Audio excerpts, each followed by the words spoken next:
hoy, para todos nosotros que estamos aquí, para mí, presentar este momento pues es importantísimo. Quiero saludar a esta hora a Carmen Andrea. Italiana, a nuestra compañera Carmen Andrea. Creo que estamos listos. Carmen, adelante. Estamos en directo, Egan, para Colombia. Felicitaciones. ¿Y cómo fueron esos últimos 30 kilómetros de hoy? Yo no, o sea, no sé cómo escribirlo, la verdad. En la Vuelta a España se corre la ruta de Eva. Se trata de una mujer madre de familia quien tiene un hijo que sufre una enfermedad rara. Ella está corriendo los últimos 20 kilómetros de la carrera para recoger fondos justamente para la investigación. En la Vuelta a España se le ha permitido hacer este recorrido. Eva pedalea con fuerza y cada los últimos 20 kilómetros de cada etapa. Tiene esclerosis múltiple, pero su carrera no es por ella, sino por su hijo.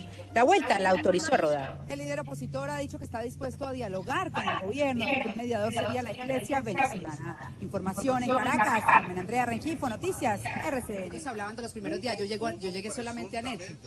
No, presidente, ellos dicen del primer día, yo llegué solamente anoche, o sea, casi 24 horas después. Ellos dijeron que se algo de los saqueos.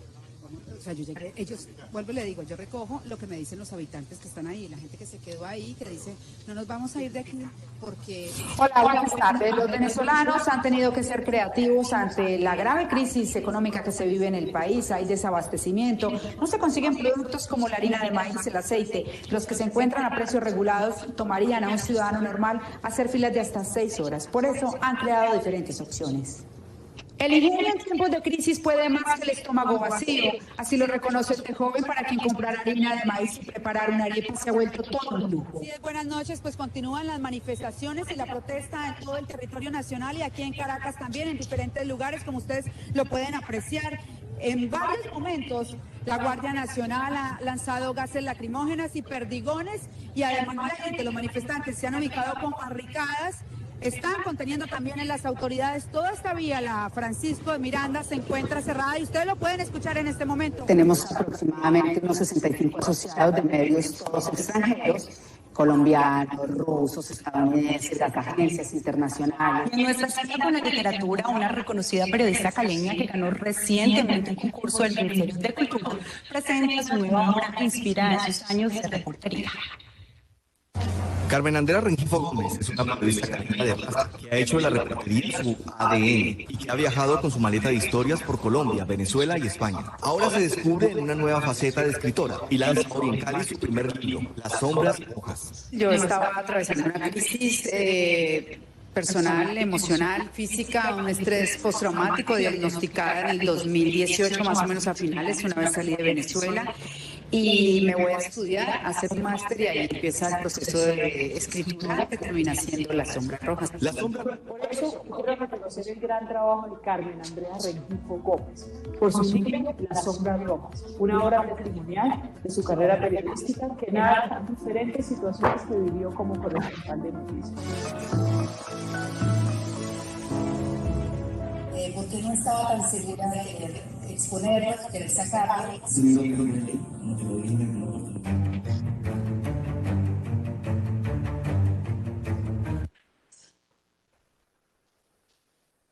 Bueno, Carmen Andrea Rengifo Gómez es la invitada hoy a la Hora del Periodismo. Es la primera de las 2 sesiones habituales de la Hora del Periodismo que realiza el área de periodismo de la Facultad de Comunicación y Ciencias Sociales de la Universidad Autónoma de Occidente y cuya pretensión es siempre charlar, conversar, debatir sobre el ejercicio periodístico y sus protagonistas, los temas coyunturales que se dan en el panorama de lo local, de lo regional, de lo nacional y en algunos casos como el de hoy, de lo internacional. Agradecemos pues a Carmen Andrea que haya aceptado esta invitación del área de periodismo. Quiero, antes de comenzar con esta charla, darle paso a nuestra decana, Catalina Jiménez, que va a saludar a Catalina y que se dirigirá a ustedes para comentarles un poco más acerca de estos eventos que desde el área de periodismo y desde la facultad se impulsan. Catalina, buenos días. Muchas gracias, Alessandro. Buenos días a todos los que nos acompañan en el auditorio y los que están vía YouTube o Webex. Buenas tardes a Carmen Elena, a Carmen Andrea, discúlpame por favor.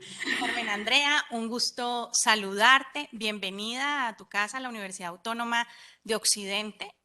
Nosotros llevamos un año muy ligados al tema del periodismo deportivo. La facultad se ha llenado este año de eventos, de cátedras, de proyectos que tienen que ver con el periodismo deportivo. Uno de los más importantes es nuestra especialización en periodismo deportivo, que dirige el profesor Lisandro Penagos. Y en este ambiente, en este mood en el que estamos, pues es muy pertinente tu presencia hoy, Carmen Andrea, para que nos cuentes cómo ha sido tu proceso, cómo has logrado destacarte fuera del país. Sé que no es nada fácil y creo que compartir esas vivencias, contarnos tu experiencia profesional, pues es muy importante para todos nuestros estudiantes y toda nuestra comunidad. Bienvenida siempre, Carmen Andrea, y seguramente en el marco de todo lo que estamos haciendo en proyectos de periodismo, pues vamos a contar contigo. Y a todos nuestros estudiantes, muy invitados siempre a estar conectados con los eventos de la hora del periodismo, con lo que estamos haciendo en nuestros posgrados, invitados a pensar en la especialización en periodismo deportivo como opción de grado, que saben que es una de las múltiples posibilidades, al igual que otras especializaciones con las que cuenta la universidad y la facultad. Entonces, bueno, gracias y bienvenidos. Muchas gracias a Catalina. Yo quisiera comenzar, Carmen, por permitirme un no permitido. Y es un no permitido del periodismo, que es hablar en primera persona. Creo que la Copa América, si mal no recuerdo, Carmen, 2001, esa Copa América nos correspondió cubrirla, y en las gradas del Estadio Olímpico Pascual Guerrero, con un amigo que hoy ya no está entre nosotros, con Yesid Marulanda, comenzó de pronto este impulso de cambiar el periodismo convencional y cotidiano al ejercicio del periodismo deportivo. Y en ese momento yo creo que ni Carmen se imaginaba que poco tiempo después estaría metida en el ojo del huracán de uno de los episodios y situaciones más complejas de Latinoamérica, y es el gobierno de Hugo Chávez en una Venezuela supremamente convulsionada. Nosotros nos permitimos desde la hora del periodismo titular esta charla, cómo Carmen Andrea Rengifo pasó de cubrir la Venezuela de Chávez a cubrir las tres grandes carreras ciclísticas del mundo: Vuelta a España, Giro de Italia y Tour de Francia.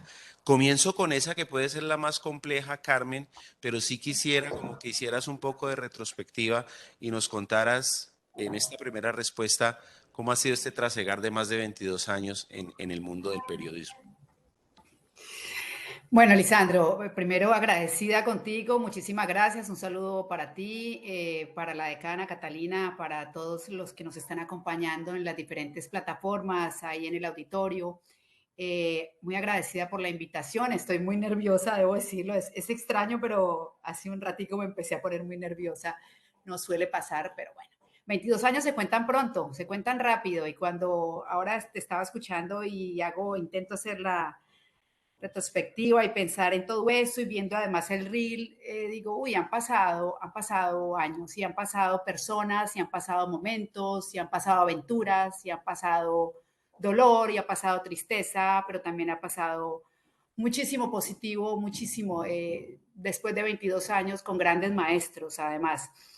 Tú lo decías, yo empecé en el año 2000 haciendo pasantías o prácticas en el noticiero deportivo del Pacífico.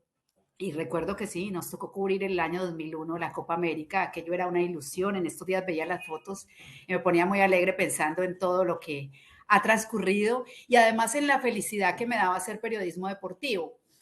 Pero pues por diferentes razones, bueno, yo después de estar en Notipacífico, ahí me gané un premio Simón Bolívar de periodismo en la categoría de televisión con una crónica que hice en el 2002 para el Noticiero del Pacífico, que ya no existe, que se metía los fines de semana. Tuve maestros interesantes, Pacho Vélez, Javier Gutiérrez, ya para ese momento Yesid Marulanda había muerto.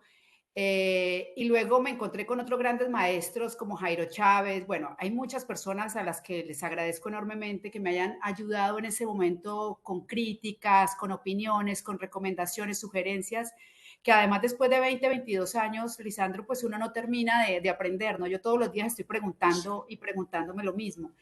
Y luego me puse estuve en deportes prácticamente hasta el 2008.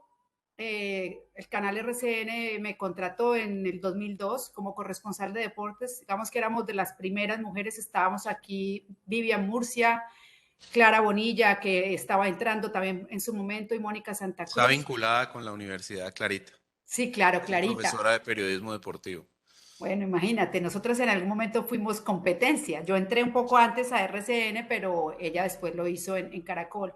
Y haber entrado a ese mundo lleno de hombres en un momento diferente, obviamente hay una realidad ahora distinta, muchas más redes, mucha participación de las mujeres, pues fue un poco complicado. En su momento fue complicado. Yo creo que me hice a pulso, y a pulso a veces era incluso poniendo a la gente o a los hombres en su lugar, porque estaba esta idea de que quien estaba en el mundo del periodismo deportivo, y sobre todo si era una mujer, pues no tenía que hacer nada ahí. Pero bueno, fueron momentos complicados, y luego siempre me interesaron dos temas. Yo acudía siempre a ver los temas internacionales en la prensa o en la televisión, y los temas deportivos.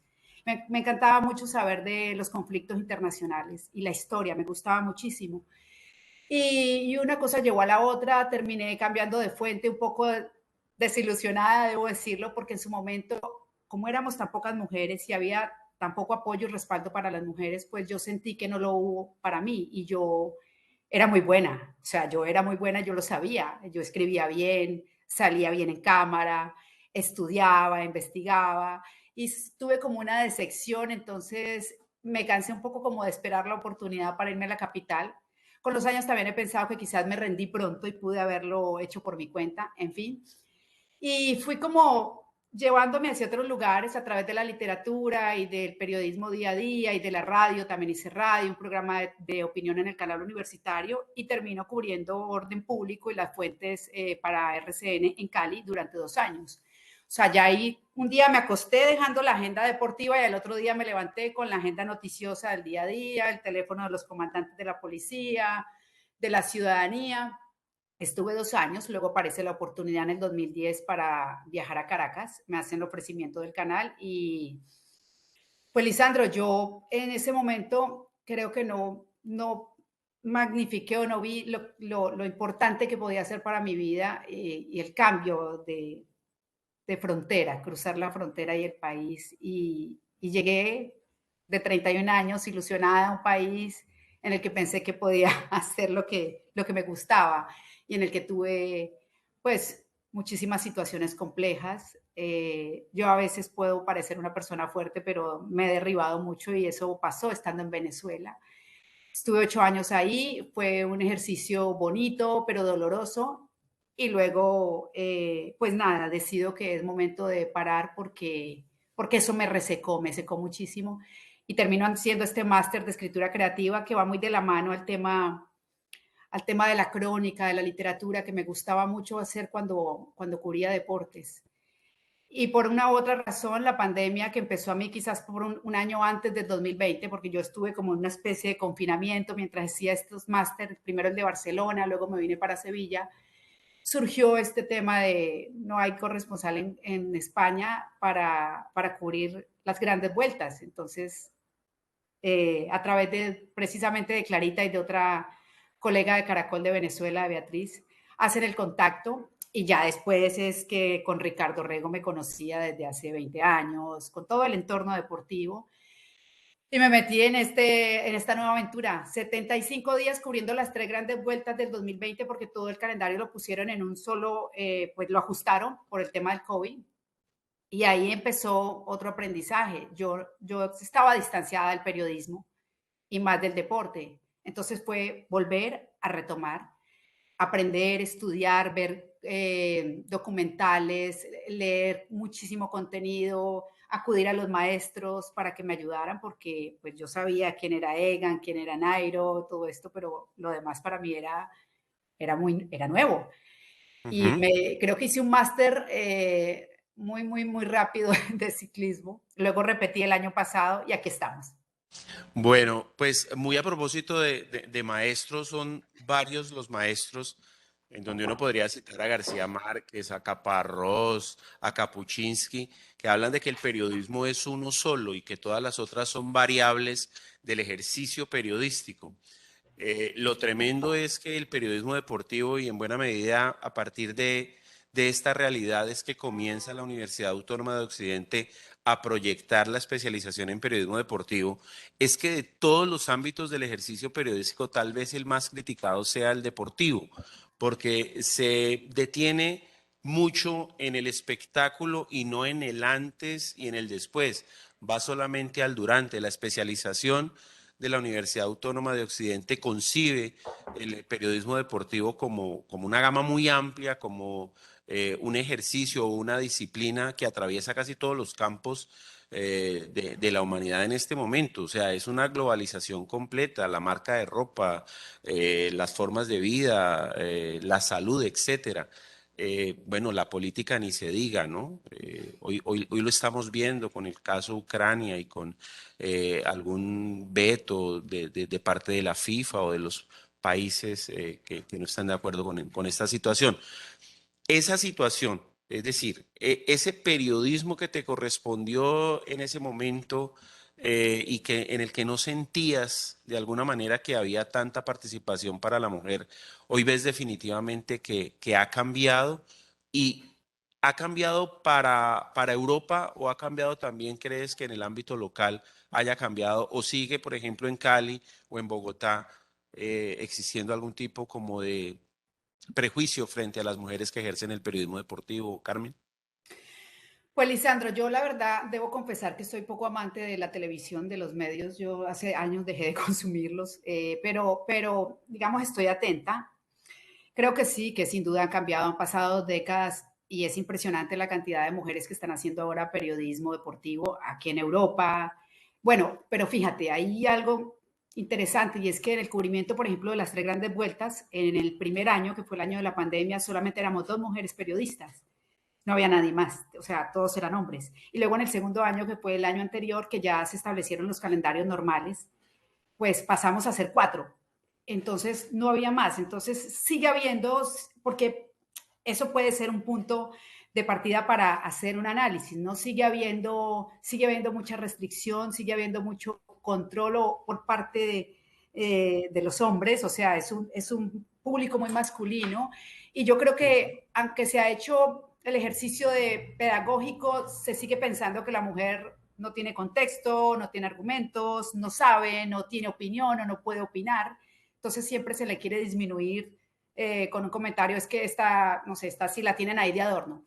Pero también creo que pueden pasar el otro lado, ¿no? Y es que a veces con el tema de la inclusión, que está muy bien, y de ganarnos los espacios como mujeres, también a veces puede ser que pongan a alguien que justamente no tengan las capacidades, el talento, la sabiduría o la experiencia, que eso se va ganando con los años y que entonces se dé también esa sensación de que la persona que está ahí, o en este caso una mujer, pues no sabe. Entonces se vuelve objeto justamente de eso, de críticas, de burlas, de ser despectivo. Así es que yo creo que es una pelea diaria. Para nosotras las mujeres es una pelea diaria. Sin duda se ha abierto muchísimos más espacios. No estamos en el 2000 y 2002, pero es una pelea diaria y además es una pelea que hay que dar, Lisandro, por parte de las mujeres, justamente con talento, con experiencia, con educación. A nosotros nos toca estudiar más de la cuenta, más que los demás, más que los hombres, porque a los hombres se les pasan ciertas cosas. Y yo voy a poner ejemplos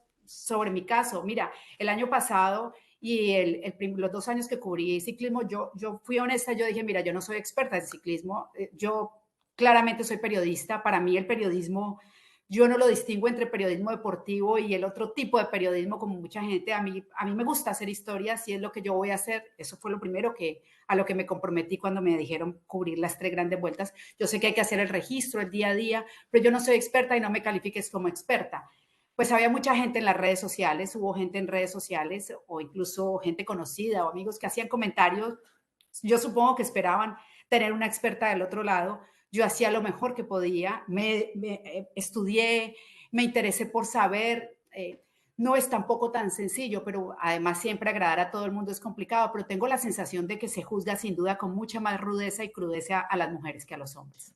Bueno, pues hay dos informaciones de coyuntura para Carmen, para quienes nos acompañan en el auditorio y quienes están conectados a través de las plataformas, y es el premio India Catalina para mejor presentadora de deportes se lo lleva la Goga, que es definitivamente el fenómeno en comentario y en transmisiones referidas al ciclismo. Ese es un dato. Y el segundo es un hecho con una trascendencia histórica, Carmen, y es la escogencia de Francia Márquez, la activista ambiental, como fórmula vicepresidencial de Gustavo Petro. Es un hecho al margen de la coyuntura política histórico para Colombia, porque es la primera vez que una mujer afro tiene una dimensión política cercana, diría yo, al único presidente negro que ha tenido Colombia, Juan José Nieto Gil, por allá en 1861. Entonces yo sí creo que de alguna manera han cambiado las cosas.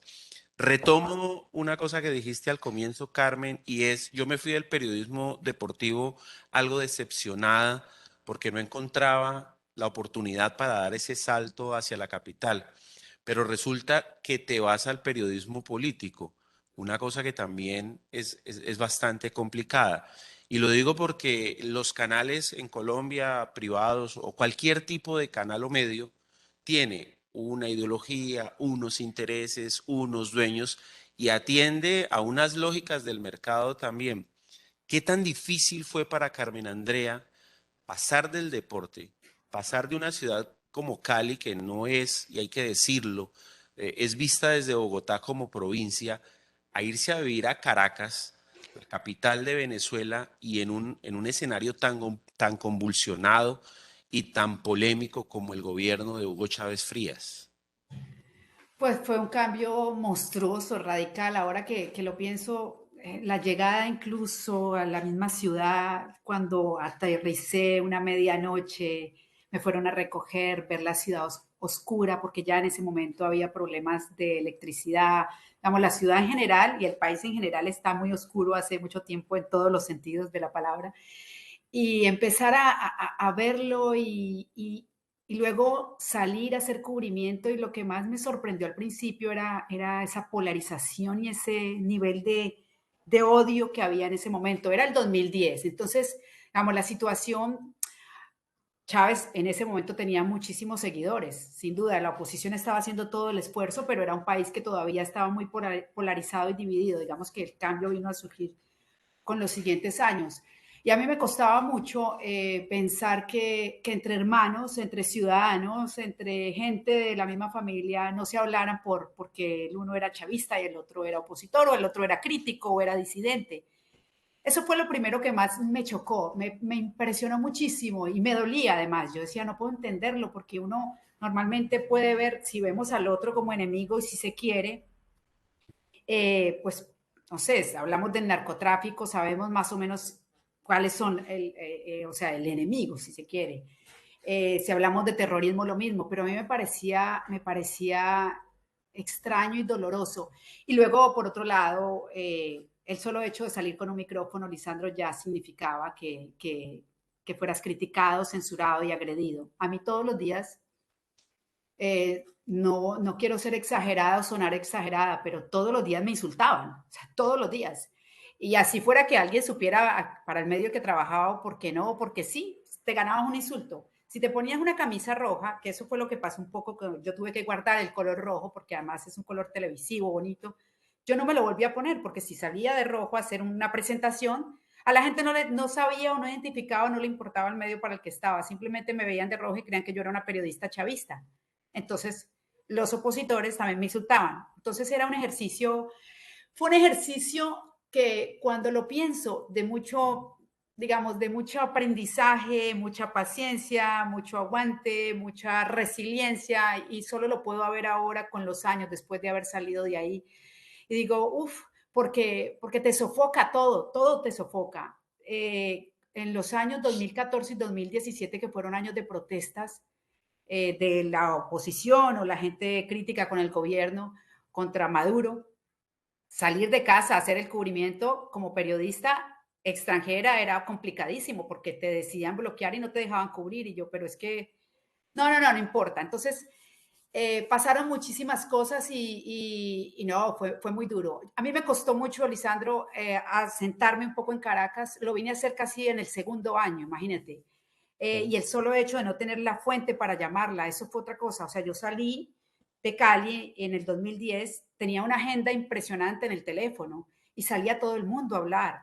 Te declaraban, cualquier persona en la calle, aquí no, perdón, en Caracas no, en Caracas era sal a ver qué puedes conseguir, qué autoridad mínima te habla, qué dirigente te habla, qué líder te habla. Era complicadísimo. Y hacer periodismo en esas condiciones tan complejas, pues fue todo un reto, la verdad, fue todo un reto y un aprendizaje. Bueno, Carmen, el ejercicio de lo periodístico se ha definido como que los periodistas somos mediadores, mediadores entre el poder y la sociedad, entre los hechos y la comunidad, y en medio de ese puente, como bien lo explicas, pues están los extremos, y siempre el periodista es visto dependiendo de lo que informe. Es muy probable que en Colombia muchos lo hayan padecido. Entonces, si le da la voz a los victimarios o si le da la voz a las víctimas o si es del lado derecho, si es del lado izquierdo, siempre va a ser acusado. ¿En algún momento Carmen Andrea Rengifo sintió alguna presión fuera de esa que vivía en Venezuela, en Caracas, en medio de esa situación?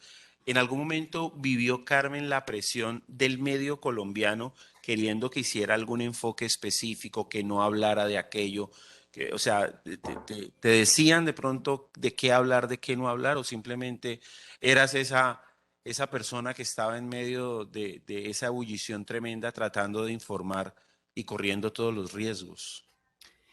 No, Lisandro, nunca tuve, mira, yo durante los 8 años que estuve en Caracas tuve 3 jefes de directores del canal y luego 3 jefes también directos que eran el jefe de internacionales o el editor internacional.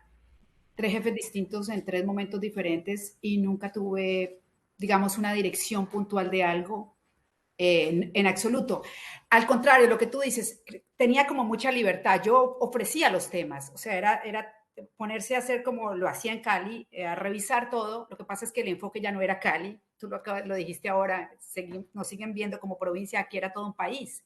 Y tener a todo un país en la cabeza, yo era sola, estaban los compañeros del canal hermano NTN, pero yo estaba ahí sola prácticamente y bueno, me fui consiguiendo con otros colegas de otros medios que se convirtieron además en amigos, pero yo ofrecía todos los temas a diario, o sea, los temas que creía que eran importantes, sabía cuáles eran los temas, digamos, principales, si eran los que afectaban a Colombia o a los colombianos, en frontera o dentro de Venezuela y fuera incluso para nosotros, para Colombia. Entonces sabía que ese era el foco y para eso me habían mandado, ¿no? Con la mirada colombiana a un país vecino, en el que hay muchísima influencia para nosotros los colombianos. Entonces, sabía que esa era la tarea número uno.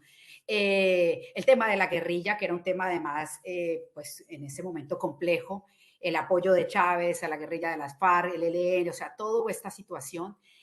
Yo lo tenía clarísimo y sobre esos espacios me movía. Digamos, después la agenda fue cambiando conforme iban pasando las cosas, ¿no? Llegó la enfermedad de Chávez, Chávez está enfermo 22 meses, Chávez se muere, entonces todo esto iba moviéndose un poco, pero digamos, yo nunca tuve un direccionamiento o una orden que tenía que decir esto o callar esto o no meter algún tipo de información o declaración. No, Lisandro, no tuve ninguna cortapisa en ese sentido. Bueno, voy a retomar de nuevo algo que mencionaste y que me va a permitir seguirme moviendo entre la política y el deporte. La charla se llama Periodismo, Política y Pedales. Pasas del periodismo deportivo donde lo que te gusta es contar historias. Y yo creo que todos aquellos que en algún momento hemos garabateado textos, pues sabemos que esa es una pasión tremenda, contar historias, más allá de esos preceptos que enseñan en la universidad, el contar historias es lo que a veces salva este ejercicio. Pero pasas de contar historias tremendas como, por ejemplo, el desabastecimiento, el hambre, la creatividad de los venezolanos para poderse hacer con un plato de comida o para poder hacer rendir ese dinero en una devaluación que iba en picada, que sigue en picada por múltiples razones y también por razones externas, hay que decirlo. Y pasas entonces a cubrir las tres grandes carreras ciclísticas y sigues por la línea de contar historias. O sea, no solamente quién llegó de primero a la meta y quién ocupa el primero o el segundo lugar o quién tiene la camiseta de Pepas, sino cuál es la historia que se encuentra uno en cada carrera. Creo que estoy equivocado o es esa línea la que no has dejado. No, no, no, de hecho se ha fortalecido muchísimo porque yo estoy terminando mi segundo máster, el primero lo hice en Barcelona de creación literaria y el segundo es de escritura creativa, que son complementarios. Y al contrario, mira, yo después del 2018, cuando salgo de toda esta situación en Venezuela, con una crisis personal y física terrible, eh, y me meto a un aula que al principio fue complejo porque decía, yo quiero seguir allá salvando el país, ¿no? Porque también los periodistas a veces tenemos esta idea que somos héroes o salvadores. Entonces yo quería ver el cambio, ¿no? El cambio que no llegó y no creo que llegue en mucho tiempo. Y me sumerjo en las aulas a estudiar y hacer algo que no había hecho y que siempre había querido, porque también es cierto que empecé muy chiquita y duré 22 años, 20 años trabajando como corresponsal y no me había detenido, me había metido a hacer algunos talleres, diplomados, pero no algo como lo que hice, ¿no? Entonces me reenamoré un poco y me reencontré con la escritura y con la literatura y eso fue maravilloso. Entonces cuando me dicen lo de cubrir las vueltas, las tres vueltas, digo, qué maravilla tener la oportunidad de contarlo desde otro lado, contar la historia, porque es que yo estoy enamorada absolutamente de todas las historias. Yo siempre, y lo he dicho recientemente, y es que detrás de cada uno de nosotros hay una historia, o sea, cada uno somos una historia y todo lo que nos rodea.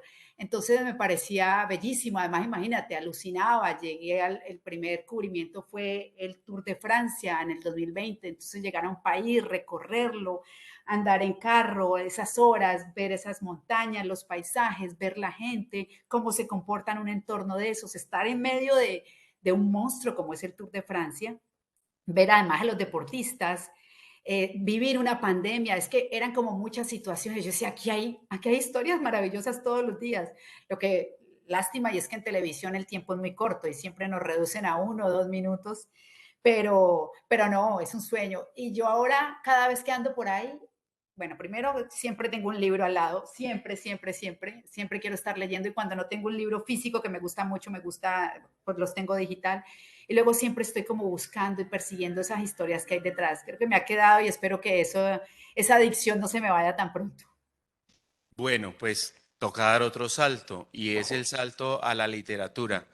Las Sombras Rojas es un libro en donde has tocado puertas para ver la posibilidad de publicación y es finalmente el Ministerio de Cultura el que te avala ese proyecto, se publica el libro y allí están consignadas buena parte de las experiencias, pero hay varios géneros allí, ¿no? O sea, uno podría decir que hay un relato de crónica, pero también hay un relato muy intimista, ¿no? Por momentos incluso a perfilado propio, ¿no? Que es una de las cosas tremendas. La literatura autobiográfica es complicadísima. A veces los seres humanos no tenemos la capacidad de reconocer los problemas, los errores, las aberraciones, las tristezas, y como que nos vamos solamente a vanagloriar de alguna forma de lo que se esté escribiendo. Por eso la autobiografía es tan compleja. Pero has tenido el valor no solamente de decirle al mundo a través de las cámaras, sino a través del libro, pues que tenías problemas, que tenías estrés, que estabas en una oscuridad, en una penumbra tenaz y que pudiste solamente con la escritura exorcizar toda esa cantidad de demonios, si se quiere. ¿Por qué no nos cuentas cómo se gestó el libro? Porque una cosa es que uno viva apasionado por la lectura y otra cosa es ese momento en el que hay un chasquido de dedos del destino que le dice, deje de leer y escriba. Uy, esa metáfora salió muy bonita. Es verdad, y debo decir que, digamos, hay uno de los textos que surge justamente en el 2013 cuando yo soy víctima de una agresión por parte de chavistas, el día que anuncian la muerte de Hugo Chávez, y que en ese momento yo era corresponsal, la noticia era la muerte de Chávez, digamos, no me percaté en el agite, en la adrenalina, en el corre-corre, de lo que me había pasado, sino meses después y años después. Y yo agradezco profundamente a Venezuela porque Venezuela me hizo reconocer muchas cosas, hacer conciencia de muchísimas cosas como persona, en lo político, como ciudadana, de tener una mirada diferente. Y uno de esos textos, que es justamente la única crónica que hay, que es el primer texto, digamos, hay una parte que surge ahí al mes y medio que sucede esta agresión. Yo no podía dormir, tenía pesadillas, estaba asustada, tenía insomnio. Y entonces me inscribí en un curso a distancia. Imagínate, 2013 yo no tenía en la cabeza que iba a viajar a España jamás, pues a vivir y menos a estudiar. Hice un cursito de relatos y ahí hice un par de ejercicios. Digamos, hay una parte de uno de esos textos que viene fluctuando y viviendo dentro de mí desde el 2013. Y luego van saliendo otros. Yo escribía como diarios, a veces siempre me ha gustado mucho escribir como mis emociones y mis sensaciones. Y cuando pasa lo de el 2018 es un año definitivo, bueno, 2017 es un año definitivo, yo empiezo a sentirme muy mal porque salía a hacer cubrimientos en Caracas y terminaba llorando con la gente. Era terrible porque lloraba todos los días, lloraba porque además también estaba viviendo la crisis de cerca, porque cuando eres enviado, a veces puedes creer que no, que tienes todo, pero no, ya mi vida se había convertido en mucha situación difícil, o en situaciones difíciles como las que vivían muchos venezolanos. Entonces yo fueron 4 meses de protestas, sin poder llegar a casa, sin poder dormir. Yo era la presidenta de la prensa extranjera, estaba muy pendiente de lo que pasaba con todos los colegas, o sea, había asumido tareas y estaba muy afectada, pero yo tampoco lo que quería hacer, o no me daba cuenta o no hacía conciencia, me enfermaba muchísimo. Entonces, cuando se da mi salida de Venezuela, yo me voy a hacer este máster. Y cuando llego al máster, pues hay que hacer un trabajo de fin de máster, ¿no? Y el director me dice, no escribas de Venezuela porque al año pasado tuvimos una estudiante que escribió de Venezuela y es además un tema ya muy recurrente y tal. Y yo tampoco quería escribir nada periodístico. Entonces, ¿qué hago? Entonces yo le dije, bueno, en algún momento yo hice periodismo deportivo, yo a veces escribo mis sueños, porque eso sí lo hacía mucho, escribía muchísimo los sueños. Entonces me dijo, bueno, empieza por ahí a ver qué va saliendo. Y yo también empecé como a recuperar algunos textos. Y fue un proceso, Lisandro, que fue saliendo solo, de una forma maravillosa, además, algo que le llaman aguafuerte. Me pusieron un tutor, un poeta, era el tutor. Ese fue el tutor de mi TFM, mi trabajo de fin de máster. Y recuerdo que al final me dijo, de todas las alumnas o los alumnos que he tenido, el progreso tuyo ha sido impresionante porque llegaste sin nada en la cabeza y terminaste haciendo hasta poesía. Y yo no me habría imaginado en la vida que iba a hacer poesía. O sea, para mí fue también una sorpresa maravillosa, pero, y ahí voy al otro lado. Primero yo estaba muy triste porque estaba viviendo varios duelos. Había vivido el duelo de salir del canal al que había trabajado 16 años. Había vivido el duelo de salir de Venezuela, donde vivía 8 años. Estaba viviendo el duelo de separarme del periodismo un poco. Entonces, me fui muy triste y además estaba con un diagnóstico de estrés postraumático y estaba medicada, tomaba pastillas antidepresivas y pastillas para dormir. Entonces no sé si todo eso, y empecé a ir al psiquiatra en Barcelona y al psicólogo, todo eso se juntó además de la soledad, de la pausa, porque tenía 16, 18 años de una vida agitada, en modo alerta todo el tiempo cuando eres periodista, corresponsal, de hacer una pausa. Y fue saliendo y fue saliendo y fue saliendo y un día me doy cuenta que tenía tantos textos. Entonces presento el trabajo de fin de máster, que es un híbrido. Hay microrrelatos, hay poesía en prosa, hay aforismos, hay una crónica. Y el tutor me dice, y el director del máster, has creado como un nuevo género literario, si se quiere, que se llama fragmentario. Aquí hay de todo. Aparte, además, le pedí a alguien que le mandé mis textos y que me hiciera unas ilustraciones. Entonces fue como surgiendo todo. Yo termino el trabajo de fin de máster, lo guardo, se lo mando a una persona que conocía en Bogotá. Le dije, mira, tengo esto, no sé si tu editorial le interese. Me quedó en responder, nunca me respondió. Eso queda ahí. Y luego el año pasado, una de mis hermanas me dice, pues, ¿por qué no lo mandas al Ministerio de Cultura, al programa Estímulos, que por cierto se está lanzando hoy esta nueva versión del año 2022? Y yo dije, no, es que no creo, no creo. Al final organicé todo el proyecto, lo hice y como tenía un texto de 200 páginas más o menos, pues sí, fue ganador en octubre del año pasado, llegando a cubrir la vuelta, septiembre más o menos, me anunciaron que lo había ganado. El proyecto da unos recursos para que tú autopubliques o publiques y es de esa forma en la que las sombras rojas salen de mi cuarto y se convierten en un libro maravilloso. El estilo es una cosa complejísima de definir, Carmen Andrea. Yo recuerdo muchas intenciones. Borges se refería a él como el Minotauro. Caparrós se refería como, bueno, no era Caparrós, perdón, era Villorro. Al Villorro se refiere, ornitorrinco. Juan Villorro se refiere a él como el ornitorrinco de la prosa, es Sí, sí, decir, sí. tiene de todo un poco. El maestro Alfredo Molano, que alguna vez le preguntaron que qué era eso que él escribía. No, yo lo único que hago es ser el editor de lo que escucho, porque escuchar es una manera olvidada de mirar. Los historiadores decían que lo que hacía Molano no era historia y los periodistas decían que no era periodismo y los sociólogos decían que eso no era investigación, pero eso le encantaba leerlo a la gente. Y él decía, ¿y quién es la gente? Todos somos la gente. Yo diría que aquí me están soplando por el celular alguien que se ha detenido mucho en el libro, Gerardo Quintero, que es el jefe de redacción del noticiero 90 Minutos.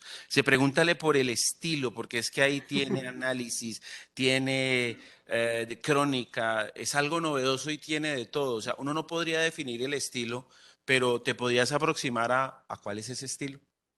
Pues mira que fue muy curioso porque cuando fui a inscribir el libro en la Cámara Colombiana del Libro, dan dos opciones. Era, ¿dónde lo registro? ¿En poesía o en no ficción? Pero también, digamos, ahí hay mucho, ahí hay no ficción porque hay mucho de mi experiencia como periodista relatada en una prosa más literaria. Entonces, alguien podrá decirme, pero ya va, me estás ficcionando si me estás contando una protesta o una represión con gases lacrimógenos en unas palabras bonitas o diferentes o literarias. Y yo digo, pues es que esa es mi forma de no haberlo hecho periodístico. Tampoco, yo habría podido hacerlo. Fíjate que hubo gente que me dijo, pero ¿por qué no hizo un texto periodístico? Que era más fácil, ¿no? Bueno, más fácil. Pero no sé, yo incluso tomando lo que dice Clarice Lispector, que dice, para escribir el aprendizaje es vivir la vida misma, la nuestra y la que nos rodea. Escribir es procurar entender, es reproducir lo irreproducible y es como, ¿cómo lo cuento? ¿Cómo lo digo diferente? Y te voy a decir, Lisandro, que yo no me senté a escribir el libro de 8 a 12 y de 2 a 6 o como un escritor convencional, porque yo de hecho sigo teniendo mis dudas sobre si las etiquetas de escritora, o sea, es como entonces yo escribí todo el texto en el celular y pasaba que estaba en la calle y escribía en el celular. Entonces cuando me di cuenta, pasaba y pasaba toda la información, escribía, había un día en que me podía sentar con el celular o estaba en el tren o en el metro o esperando algo y escribía en el celular o por la noche tenía el celular al lado y me despertaba a la madrugada o en el duerme vela, que es el proceso cuando uno se va a ir a dormir, pero que no estás todavía dormido profundo, ahí salieron pasajes maravillosos. Entonces todo se dio en el celular. Y cuando termino dándome cuenta, tengo un texto de 150 a 200 páginas y yo digo, ¿en qué momento? Y fue además después muy complejo porque con el tutor decíamos, ajá, ¿cómo lo encasillamos? ¿Cómo lo ponemos? ¿Será que le damos una cronología? Porque podían haber temas. Claramente yo sabía que había temas. Pero fíjate, yo empecé incluso contando el libro o hablando de las experiencias de Venezuela como periodista, pero luego me voy a Colombia. Una parte de mi cabeza se va a Colombia cuando cubría las masacres, los carrobombas, porque me tocó, los secuestros, o sea, entonces hay mucho de eso. Y luego hay otra parte que mi cabeza empieza a llevarse a mi niñez y a mis experiencias de vida íntima, vida personal, o sea, de tristeza, de alegría, la sexualidad, el amor, el desamor. Así es que se van juntando. Termino yo con esto y digo, ¿qué es todo esto? Pues no sé. Entonces, por eso digamos, cuando empezamos a dividirlo, que esto del proceso se hace al final en Cali, el editor me lo sugiere, me dice, divídelo en 3 partes. Aquí claramente hay una crónica, está el otro que son poemas y aforismos, y al final como un epílogo. Y finalmente Lisandro es un homenaje a todos los duelos. Y los duelos no hablo solo de la muerte, sino la tristeza, el abandono, el desarraigo, la migración, el salir, el abandono o el duelo porque se ha ido un amigo, o porque se ha muerto alguien, o porque he terminado una relación, o porque he terminado un vínculo laboral. O sea, ahí hay mucho de eso, ¿no? Entonces, no es un género en particular. Al final tuve que registrarlo como poesía y como no ficción. Y cuando me lo preguntan, digo, pues alguien dijo que es fragmentario o es un híbrido. Ahí hay una mezcla de todo. Se llama técnicamente hiperhibridación de formatos, pero bueno, aquí no vamos Qué a gracias. hiperhibridación, pero no vamos a tirarnos la charla hablando tan académicamente. Esa palabra suena además Sí, antiliteraria. sí, suena a tesis de grado, no suena a charla con una compañera y una colega. Yo creo que muy juiciosa, escribir en los celulares es un juicio tremendo. Como el perezoso trabaja doble, yo no escribo, o sea, yo me encuentro una historia y comienzo a grabar algo para después desgrabar y comenzar a escribir. El perezoso trabaja doble, sin duda alguna. Pero retomando, recogiendo el ejercicio de lo periodístico llevado a la escritura, también lo que haces, me dices que primero en Barcelona y luego en Sevilla, es aproximarte a la literatura. Y básicamente ese es un maridaje que siempre ha generado problemas, ¿no? Hay quienes lo ven muy bien, digo yo, el maridaje entre el periodismo y la literatura. Porque los grandes maestros del periodismo narrativo, Caparrós, Leila Guerriero, etcétera, pues lo que dicen es la literatura le presta las herramientas al periodismo para contarse bien. Pero los ortodoxos del periodismo dicen, no, es que el periodismo no debe llenarse de adjetivos.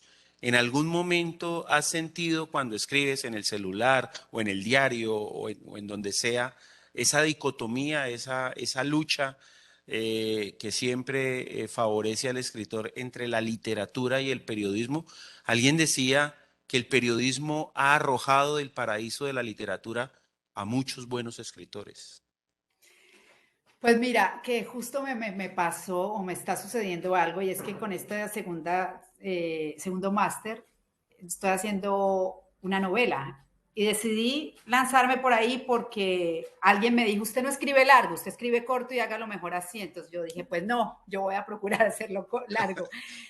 Y ha sido todo un tema porque Testaruda, ¿no? sí, la novela se enmarca en un entorno futbolístico, que pues es digamos, yo he sido hincha, periodista, lo he visto, en fin. No Y vamos a el, decir de qué equipo, por favor. y el No tutor, vamos a decir de qué equipo. mira, te voy a decir, no, por favor, y el tutor me dijo, es que estás hablando como periodista, y como periodista deportiva, esto no es literatura y aquello, y Entonces, la literatura del yo, el primer TFM es libro Las Sombras Rojas, es muy Carmen, muy íntimo, y muy el reflejo de otros. Pero la novela, no, claro, me doy cuenta. De hecho, antes de esta conversación estaba repasándola y revisando y decía, uff, qué poco de adjetivos esto, ¿cómo lo digo distinto? Sí, claro, es complejo porque además primero yo estoy acostumbrada también 20 años a escribir rápido, porque en televisión escribe rápido. Digamos, mi ejercicio ha sido siempre la televisión y luego la radio. Yo muy pocas veces escribía o hacía crónicas para medios digitales o impresos. Entonces, digamos, quien tiene esa escuela lo puede hacer distinto, pero para mí siempre ha sido muy rápido, corto, contundente, y así, digamos, que escribo. Entonces después digo, no, y he echado de la mano de muchísimos escritores.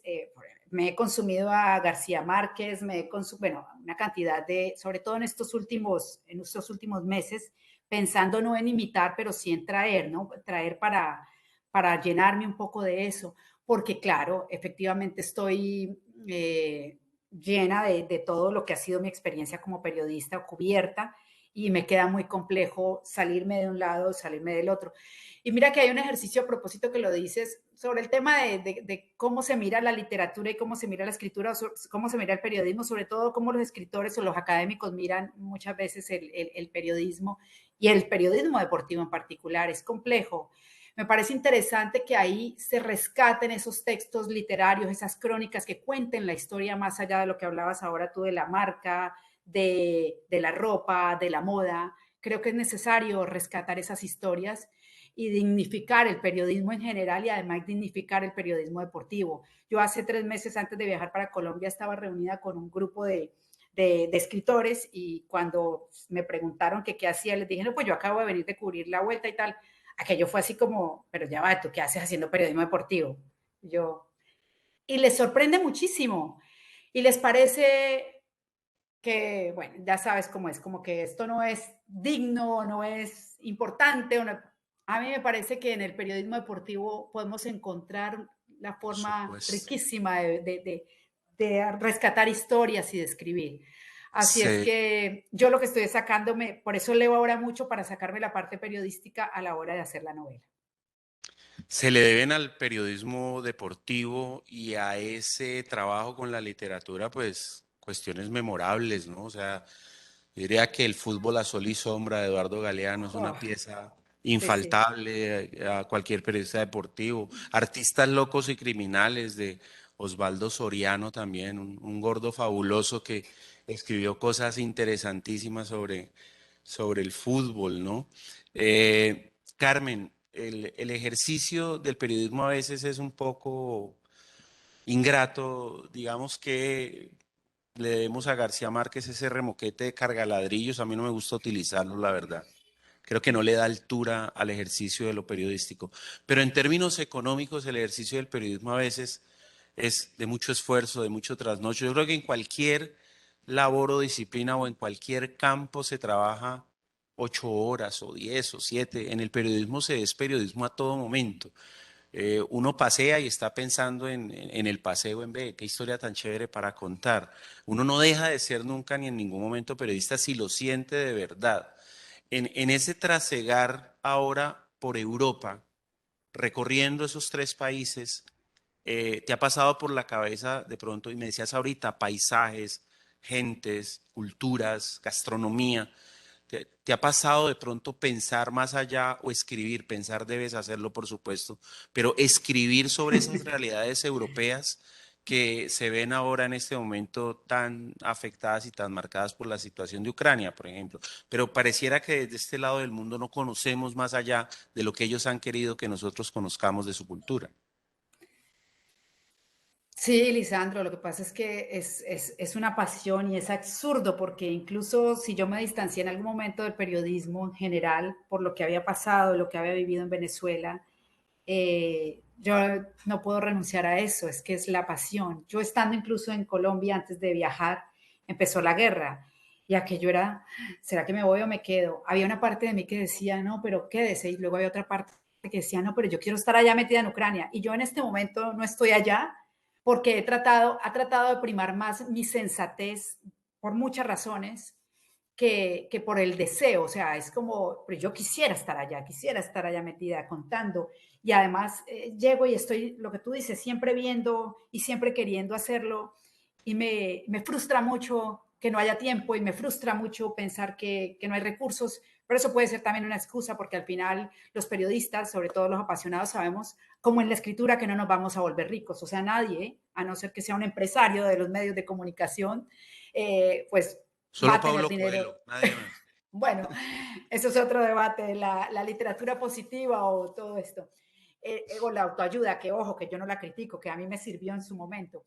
Pero a lo que voy es que nadie, entonces, no, pero a veces también es pensar, tienes los recursos, tienes el tiempo, yo ya no soy una niña de 20 años, o sea, los peligros, y me parece maravilloso. Y en situaciones como esta, Lisandro, yo lo que he hecho, porque eso es otra cosa, ¿no? Que los periodistas, sobre todo ahora en las redes sociales, los periodistas y la ciudadanía en general creemos que podemos hablar de todo y que podemos opinar de todo y que nos lo sabemos todo. Y no es así. Entonces, yo lo que he hecho es como leer mucho y tratar de enterarme de todos lados, de todos lados. claramente yo tengo una postura sobre Rusia, pues porque además yo viví en Venezuela y Venezuela es aliado de Rusia, o sea, conozco, digamos, una realidad y no trago entero, pero sí me gusta leer y entonces investigar y tal, digamos, para tener una posición, pero no para entrar en un debate o una polémica o pelea, porque pues eso es otro absurdo.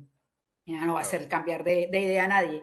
Pero sí es algo, o sea, a veces digo, quisiera estar en una ONG o en una fundación o en algún grupo, ir a cubrir no solamente el tema de Ucrania, sino la migración en general, porque también creemos que la migración es un problema solo nuestro por todo lo que estamos viviendo con Venezuela, pero aquí es impresionante, y historias hay todos los días.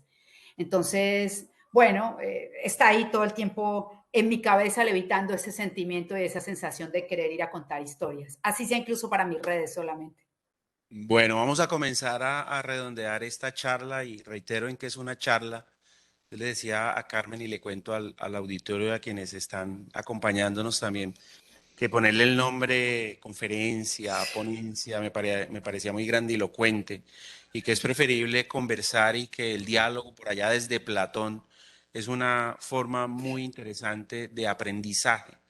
¿Sí? Carmen decía ahorita ya no tengo 20 años. O sea, si no dijimos el equipo de fútbol, menos vamos a decir aquí tu edad. Pero quiero preguntarte qué viene en el futuro, o sea, en el futuro inmediato, ¿vas a seguir con lo de las carreras? ¿Cuál te toca cubrir primero? ¿Qué expectativas hay así a corto plazo? Proyectos. Mira que esa pregunta me ha rondado la cabeza en los últimos 4 años muchísimo. ¿Y sabes qué pasa? Que he ido aprendiendo no se trata de no planificar, pero he ido aprendiendo como a dejar fluir un poco. Fíjate, yo cubrí las vueltas por la pandemia y ha sido un ejercicio maravilloso y repetí en el 2021 porque el trabajo les gustó, porque hice un trabajo serio, eh, digamos, hubo un trabajo en equipo valiosísimo y les gustó. Claro, la pandemia ha terminado, digamos, entre comillas, ¿no? Ahora se puede viajar, no sé, yo creo que sí voy a ir, todavía no sé a cuál de las tres, porque pasa también que con todo el tema del mundial, lo de las eliminatorias, la situación, ellos van planificando y me irán diciendo sobre la marcha. El primero es el Giro de Italia, que empieza en mayo, yo creería que voy. Y yo les decía así como que así no vaya de titular, sino de suplente, ¿no? Porque pues si viene el presentador, yo puedo ir de suplente porque realmente a mí no me gusta estar en la cámara, o sea, es complicado, Elisandro, porque estar en la cámara implica que tengas que preparar lo que vas a decir, que te peines, que te arregles, que esto, que pienses en la nota. Yo prefiero estar detrás haciendo las historias y si me llevan para eso, pues buenísimo, porque es lo que realmente me gusta. Está el Giro en mayo, el Tour en julio y la Vuelta en agosto. Así es que, y mientras se da eso, si se da lo que se da, pues yo sigo avanzando en mi novela, que la tengo, digamos, quieta hace meses con todo lo del libro y otras cosas que han ido surgiendo, pero debo entregar mi trabajo de fin de máster. Y luego hay otras opciones que he estado pensando. Yo tenía muchos años que no daba clase, de pronto la docencia en algunos momentos, algunos talleres, eventualmente algo de podcast. Lo que pasa es que todavía no, digamos, no he cerrado el foco, pero estoy como muy abierta a todo lo que vaya llegando sin tener en mente algo concreto, porque supongo que si me dicen, fíjate, en mayo es el Giro, pero si hay una prueba COVID y si salgo positivo con todo y que esté vacunada, pues no podría ir, ¿no? Entonces, vamos, siempre estamos, no tengo nada concreto ni nada fijo hasta ahora, pero bueno, vamos a ver qué va pasando. Bueno, pues hay un famosísimo cuestionario de Marcel Proust que ha sido incluso malentendido. O sea, a veces uno cuando ve, parecen preguntas para reina, ¿no? Sí, Entonces sí, yo voy a sí. hacer algunas solamente para conocer un poco más, no de la Carmen Andrea periodista, sino de la Carmen Andrea mujer, digamos, ser humano. Entonces, pues como que sean preguntas cortas para respuestas cortas y por supuesto que no va a ser las 30 y pico del cuestionario de Marcel Proust. Sí, sí. Pero Carmen, ¿qué es lo más, qué es lo que más extraña de su país? Uy, yo llegué hace 15 días y extraño mi familia profundamente. O sea, el abrazo de la familia, la sonrisa de mis sobrinas, es impresionante, es impresionante. Y con los años me voy dando cuenta que lo extraño más. ¿Qué don le gustaría tener? Ser un poco más paciente y, si se puede dividir, confiar más en mí, creer más en mí. Que no sé si sea un don, pero bueno. Sí, por supuesto, aquí la respuesta es libre. Yo no me voy a permitir ningún tipo de interpretación. ¿Cuál considera que es la mayor demostración de miseria del ser humano? La crueldad. La crueldad. ¿A quién admira que viva aún?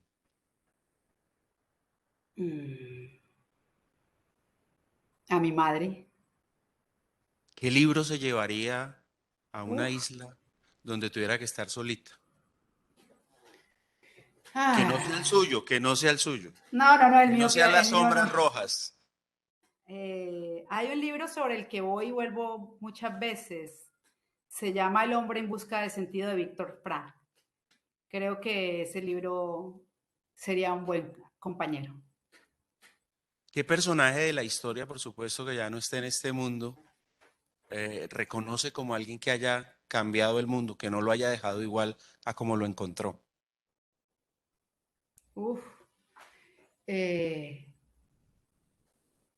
Bueno, me voy por el lado musical. A mí me encanta Beethoven y creo que dejó una obra y un legado maravilloso. Eso Bueno, sonó pues muy Carmen. reina de belleza. Pues Carmen, muchísimas gracias. Yo siempre suelo recoger una frase del profesor, del maestro Estanislao Zuleta. Decía siempre: gracias por existir, por asistir y por insistir. Agradezco inmensamente que nos hayas dado la posibilidad de conocer un poco más de tu trayectoria, de tu experiencia y de esta nueva faceta como escritora. Aquí en la universidad ya tenemos tu hoja de vida por si la docencia se aparece en un futuro cercano para la especialización en periodismo deportivo.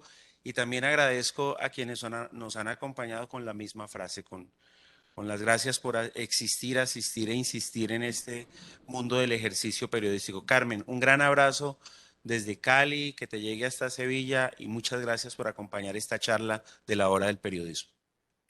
Lisandro, para ti, gracias por invitarme. La verdad es que estaba nerviosa, pero ya terminé relajada. No, ha sido muy bonito, maravilloso, y nada, por aquí estamos. Un saludo para todos los que estuvieron ahí conectados y nos estamos hablando, claro que sí. Vale, muchísimas gracias. Muchas gracias a ustedes. Hasta luego.